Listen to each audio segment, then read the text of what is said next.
Billion டாலரை வந்து அமெரிக்காவில் கடனாக கொடுத்துருந்தாங்க. அந்த கடனை வந்து நான் திருப்பி தர முடியாதுன்னு சொல்லிட்டு அதில் வர்ற வட்டியை வச்சு அதை உக்ரைனுக்கு கொடுத்து இப்போ உக்ரைனை வச்சு ரஷ்யாவை அடிக்க சொல்றாங்க. ஓ ஸோ அப்போ வந்து நான் அமெரிக்காவில் போய் டாலரை நான் வச்சுக்கணும்னா இப்போ நீங்க நல்ல ஆளுன்னு நான் நம்புறேன். உங்கள்கிட்ட நான் பணத்தை கொடுத்து வைக்க ஆசைப்படுறேன். ஆமா, ஏன்னா நீங்க நல்லவர், எப்பவுமே நியாயம் வர மாட்டீங்க. சொன்னபடி வாங்கின பணத்தை திருப்பி கொடுத்துருவீங்க. ஆனா திருப்பி நீங்க முடிவு எடுத்துட்டு நீங்க கொடுத்த கடன்லாம் நான் தர முடியாதுங்க, ஏன்னா நீங்க வந்து சண்டை போடுறீங்க, அதனால நான் கன்ஃபிஸ்கேட் பண்றேன், உங்களுக்கு கொடுக்க வேண்டிய கடனை நான் வேற ஆளை கொடுக்குறேன். ஸோ இதுதான் இதனுடைய மூல காரணம்.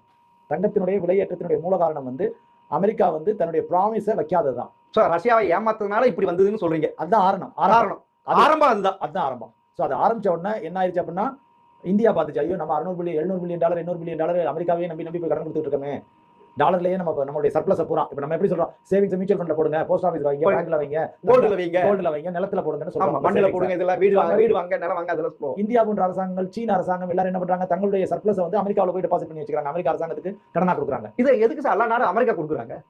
அவன் நல்லா இருக்கணும்னு.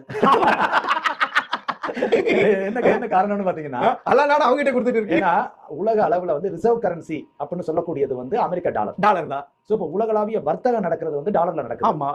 சோ அப்போ வந்து இப்ப நான் டாலர்ல வச்சிருக்கலைன்னா நாளைக்கு நான் இறக்குமதி பண்ணணும்னா என்னால இறக்குமதி போதிய அளவுல பண்ண முடியாது.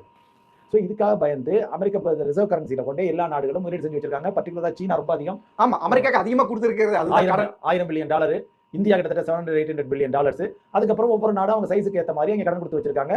இந்த கடன்லாம் அங்கே போய் நிறைய ஆகத்தான் மக்கள் அங்கே குளிக்கிறாங்க. அங்கே 2 கார் வச்சிருக்காங்க. கடன்கார நாடு நம்மளாம் எவ்வளவு பெட்டர். சோ இப்ப இது என்ன ஆயிடுச்சுன்னா, இப்ப ரஷ்யாவுக்கு 300 பில்லியன் டாலர் நாங்க கொடுக்க மாட்டோம் அப்படின்னு ஃபர்ஸ்ட் இது வாங்கிட்டு ஏமாத்துறான். First breach of contract American